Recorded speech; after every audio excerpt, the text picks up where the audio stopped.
Welcome to episode number 81 of the Marine Layer podcast. You know what we're talking about today.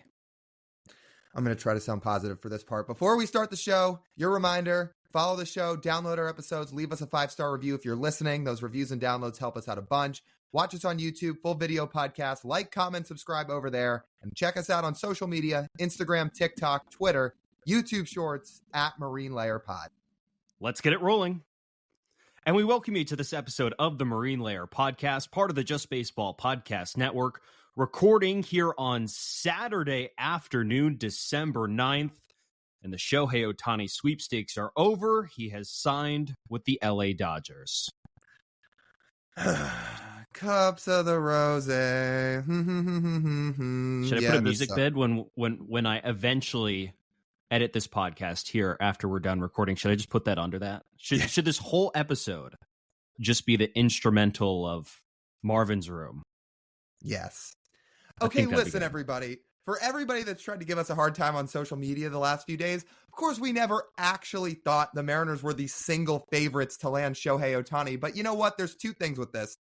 One, how is it any fun to just have given up hope months ago? That's no fun. I don't think that's a fun way to be a fan. It's fun to believe you've got a chance to sign the greatest player ever until it is physically not possible anymore. And two, there were some reasons to get excited. I'm not saying you should believe every single leak that was out there, but again, there were some reasons to get yourself pumped up a little bit, and we tried to do that. But unfortunately, it didn't work. And it's more entertaining for us, and more importantly for you listeners, I think it's more entertaining for you guys as well. After all of this, though, he has signed a 10-year, $700 million contract with the LA Dodgers. A lot of that money is deferred, but that's the number. Because of that number, we know there was never a chance from the beginning. It was never a possibility. As Daniel Kramer wrote and reported at MLB.com, the Mariners did not see this as a realistic option, and that was true. That was 100% true. This was not ever realistic in this point. I'll say this again. I think if they wanted to pay that money, they could have paid that money, but realistic in the sense that ownership would not have ever forked it up, 100% they never would have forked it up, which is unfortunate to say, but that is the state and reality of being a Mariners fan with this ownership group is they're just not going to pay a contract like that. You got to realize that number is bigger than almost every single ownership stake in the franchise. It is actually. I don't know the number exactly that John Stanton owns. I think it's it's somewhere in the ballpark of 35. I think 35%. The Mariners are valued at $2.2 billion with the last update. That would put John Stanton's stake in the Mariners at about a little over $600 million. That's less than the amount Shohei just got, by the way. That's less. That's less than the valuation of Root Sports, and that's less than the valuation of the other 16 or so owners that are below John Stanton, not above Chris Larson. I think Chris Larson's number exceeds the $700 million mark, but just to put it into context of how much money that is, I mean, he would be pushing the top people in this franchise. So that's why we just don't think this number was realistic. And sure, the one for $65 million, 1 year, $65 million idea was a fun idea to think about. And as we said, the chances of it being true were pretty low, judging that we scooped it off of Reddit. But we did try and talk ourselves through it. Okay, it would make sense at this point, if the number for Shohei because of his elbow would have been around $500 million. Hey, let's go above that. Turns out the elbow was not an issue at all. If the elbow was an issue, Shohei would have not gotten $700 million. And if the Mariners actually offered 1 for 65 with the LA Dodgers offer on the table, Shohei Ohtani's agents were like, yep, thanks for talking. That's it. That was a very short and efficient discussion. Well, you're right about that.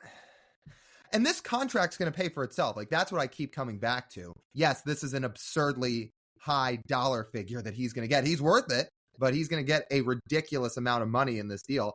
But again, he's going to double the Dodgers the money that they're paying for him. Yeah, you just said it. Have you looked at the Dodgers Instagram accounts since Shohei's signed? I mean, their followers are off the charts. Shohei Ohtani is such a moneymaker, not just because of what he does on the field, everything he can do around it too, with bringing in fans and TV revenue and ticket sales, jersey sales, everything. Like whatever team he was going to go to, he was going to make him a ton of money. And now he's going to make the Dodgers a ton of money and way more money than they're going to end up paying him. What was your favorite moment of this whole saga? I mean, we really, in the last 36 hours, let's say 48 hours, last 48 hours had an NBA offseason.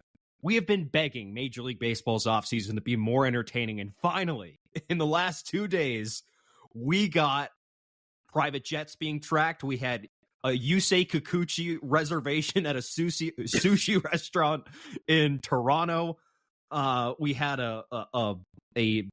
what else? We had a private jet, apparently since deleted tweet this morning about a private jet flying from Orange County to Boeing Field today. Just so many things on top of John Morosi's inaccurate reporting yesterday, into which my heart goes out to the entire country of Canada. So with all of that, Lyle, what do you think was your favorite moment of all this? Well, first I want to say that to the point of Blue Jays fans being disappointed, we know exactly what this feels like. You know why? Because we went through this 6 years ago. Now, there were no reports about Ohtani hopping on private jets or anything like that, but it felt like he was destined to be a Mariner 6 years ago. It felt like just the way everybody thought he was going to the Dodgers in these sweepstakes, everybody thought he was going to be a Mariner 6 years ago, and it didn't happen. So I understand all of a sudden why Blue Jays fans got their hopes up saying, oh, this is going to happen, and then they get burned. So I get it. My favorite moment of the sweepstakes, like my favorite leaked moment about a potential source, the private jet thing falling through is pretty funny. The fact that he, like, again, a big reporter definitively reported this and then it got debunked and proven to not be true is hilarious, because I'm just picturing the mind of Shohei seeing these reports. Oh, he's on a plane to Toronto right now. He's probably kicking back on his couch. He's looking at the streets like, I'm not on a plane. I'm hanging out here in my own house in Orange County. And the fact that the person who got off that private jet is like, everyone knows who he is because he's on Shark Tank. Yeah. everyone runs to the airport, is like, oh my God, who's getting off this jet? Who's getting off this jet? And then you see, I forget his name, walking off the jet, and they're like, oh.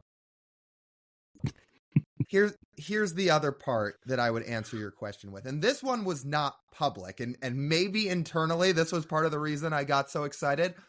What I will say is, I do know somebody who tipped me off on a potential, now I don't want to say scoop, but just some information that said, now before I say this, I want to say it could have been at any point in time. This could be because he trains at Driveline and was looking for a second house, anything.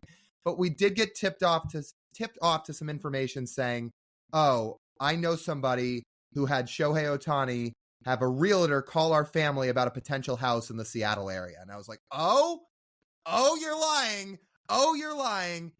But again, it could have been for a number of reasons. It could have been because he was likely looking at the area. It could be because he was looking for a place if he's going to train at Driveline. So again, it could have been a number of reasons. And for all we know, this is totally untrue. Like, it never got confirmed. It never got proven. But the fact that we heard it, and I was already so on edge with these sweepstakes to begin with, I was like, well, maybe there's a shot. But evidently, it ended up not going anywhere, which is exactly why I know I made a joke to you. I made a joke to some of our friends. I would be like, could you imagine if we tweeted this out with all the chaos going on in these sweepstakes and everybody getting things wrong, just adding fuel to the fire? But that's exactly why I didn't do it. We obviously had no idea for sure if it was true, and we didn't want to look like morons for tweeting out something that was so just out there and could potentially have no validity whatsoever. But just the fact we heard it and the emotions in me started to say, like, oh, like maybe there's a shot here. So just talking you through it. He could still buy that house. Yeah. Especially with that contract now, he could buy as many residences as he likes in the Seattle area. If he could have multiple houses in the Seattle area, which just, switches up his routine, going from Driveline back to one of his two estates. Maybe he wants, two separate houses on two different bodies of water. He's got all the options in the world now. What a tough 48 hours for John Morosi. My goodness. Yeah. I mean, this dude. We rag on Bob Nightingale all the time. And John Heyman. But Morosi, with the biggest free agent of all time in Major League Baseball, tweeted very inaccurate information about Shohei Ohtani's whereabouts and what he was planning on doing, and essentially duped the entire country of Canada into thinking Shohei Ohtani was going to sign with the Toronto Blue Jays. And instead, it turns out that Bob Nightingale was the first one on the other side to say, Shohei's not on that private jet. And then John Morosi had to come out later in the night and said, I tweeted inaccurate information. And the Tom Brenneman gif was flying wild. And it was a very easy joke to make. It's a tough stretch here for John Morosi. Not something we normally see that wrong on this level, really. Yeah, it's not. Again, it felt like, I mean, we went to journalism school, and what do they teach you, right? You better be damn sure about your sources, and you better have multiple people confirming it firmly before you're tweeting it out and sharing the information anywhere. That's exactly why I never tweeted this thing about the house. Like, again, I can hope and believe all I wanted it to be, or I can hope and believe all I want internally for it to be true. But again, we had no idea. Me getting excited about that was just the fan thinking in my brain saying, oh, well, maybe.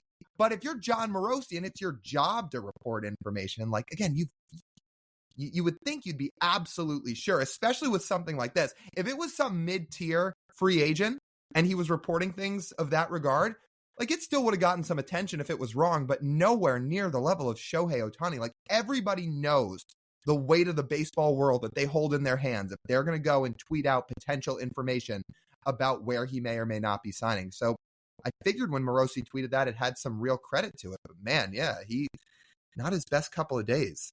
This is going to be up there with Arson Judge. Oh, it'll be up there. Arson Judge, the private plane. Yeah. What a couple of days. And I will tell you, again, this podcast has basically just been a bunch of letting emotions out and talking through how we felt through this whole thing. And if we're going to continue to do that and being transparent here, it's been a tough week for me, dog. In the span of 7 days, I've seen the Mariners lose Jared Kelenic and not sign Shohei Ohtani. So those two names may not correlate at all in the brains of most people, but in my world, oh, that's like a big deal. Jared is my favorite Mariner, or was. He's a Brave now. And then no Shohei. So yeah, I've been put through the ringer this week. I'm serious when I say that. It's been some tough days. You got to do something to blow some steam off now. But now, again, the worry of, you mentioned on Friday's podcast, oh man, I'm going to have to sit around my phone all weekend. I got to be on top of this. But now you're freed up. That is true. There's no more stress. There's no more worrying. There's no more let's get it over with. Like, now we know he's going to play for the Dodgers. That team's going to be amazing. It's the best 1 through 3 in baseball by far. And now for the Mariners, we see what comes next. To all those listening to this, if you actually showed up to the team store, if by chance you actually showed up to a Mariners team store today, can you please let us know? I will say I'm flattered by the amount of response we got on our Friday episode of people saying, yeah, I'll go show up to a Mariners team store and see if Shohei's there. Did you actually show up? If you did, let us know what it was. Were there other people around, et cetera, et cetera? Were they shuttered? Were they being secretive? I think it ended up being just like a new IT system going in the Mariners team store, which makes sense. But I think people did dare to dream, and I'm sure people were out there dreaming on the street, waiting to see that limousine or something drive in with Shohei Ohtani in the back, and to peek through the blinders of the team store to see Shohei walking through, looking at all the jerseys. All for naught. Yeah, that would have been great. I will say, if you actually saw us talking about this on the Friday podcast and you actually showed up to the team store, like TJ said, let us know. And if you do, we'll meet up with you at a game this year and give you a firm, hearty handshake saying, you know what, that is dedication and we respect you for it. We would meet up with any fans at Mariners games anyway if people actually said, oh, I want to meet these two morons at a game at some point. Like, we love to meet up with people at games. But if you actually showed up at the team store, we're going to give you a hearty handshake and say that is dedication. So yeah, let us know. I'll say, thankfully for us and for this podcast and for Mariners fans, now that this signing is out of the way and all the market, which was held up to see the valuation of this contract for Shohei Ohtani, now can get the rest of the gears going. We can finally start seeing the rest of those free agents, especially some of those blue chip guys that the Mariners think they might be in on and being a little more realistic of their price point and their ballpark, that we can get this rolling and the Mariners can start making some tangible additions in this offseason, like Jerry DiPoto said. There's enough waiting around. There's enough speculation. There's enough us talking about rumors and ifs, ands, buts. Like, it is time now for action to happen. The action is going to start now if the Mariners are serious about contending in 2024. As we've said, they've put themselves in a precarious position. And now that the market has shown the first free agent through the door, the rest of them can continue going, and that can open up the trade market as well. And teams that thought they had a shot at Shohei Ohtani didn't want to add just quite yet because obviously that was a big number. But now that big number is gone, and we're back to all the now, I guess, quote-unquote, regular price free agents, we can get this thing moving along, and we can bring you more great content when the offseason moves start coming in. Let's see him do it. Even if it's not going to be Shohei, there's guys out there. Blake Snell, as we know, is out there. Yandy Diaz is out there. The other Rays are out there. Who else do you want to throw into the mix? Jorge Soler is out there. Like, the Mariners can still go and make moves to make this happen. And as we talked about the whole payroll thing, the regional sports network thing, like, forget about that. Put this team over the top and give them a chance to win. I will say, back to the John Morosi thing really fast. I think Mariners fans are getting fed up with him because he is reporting every single free agent on the market as a fit for the Mariners. He said it about Cody Bellinger. He said it about Mitch Garver. He said it about, who else? Has he said it about Soler? He said it about a bunch of people. So, in the past, I mean, he's done it about Trey Turner, etc. It's like, yeah, that would have been nice. Yeah, that would have been nice. But for the Mariners, let's see them turn the page now. We will try to turn the page with everybody. I'm sure I'll take a couple days to get over this, but let's see the Mariners move forward and save this offseason and really turn this team in the right direction because they can still do that. Let's just see them actually execute it. How about that? I wonder how fast this will go. Will the market pick up instantly? I mean, I was thinking as we're recording this, like, what if someone signs during this? Wouldn't that be fun? But I don't think we're quite at that point.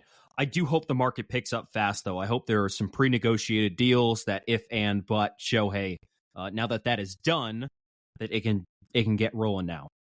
Oh, here's another idea, by the way. Now that Shohei's a Dodger, Mariners should be in on JD Martinez. Yes. Yeah, well, he's not going back there now. Right. So, yes. So, exactly what I'm saying. That's another name you can throw out there. But let's hope the Mariners get it going as the offseason moves along, and let's hope we can walk away from this offseason when March, early April comes and say, you know what? They did enough. They had a good offseason, and everybody is sitting here happy. With that, I think that'll just about wrap up this short edition of the Marine Layer podcast. You guys know the drill.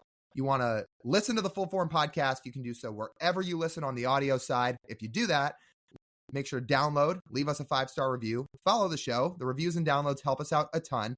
And then go watch on YouTube. Full video side of the podcast over there. Like, comment, subscribe on YouTube. And check us out on social media. We're on Instagram, TikTok, Twitter, and YouTube Shorts at Marine Layer Pod. That's TJ. I'm Lyle. As always, we thank you guys for tuning in. We'll talk to you soon.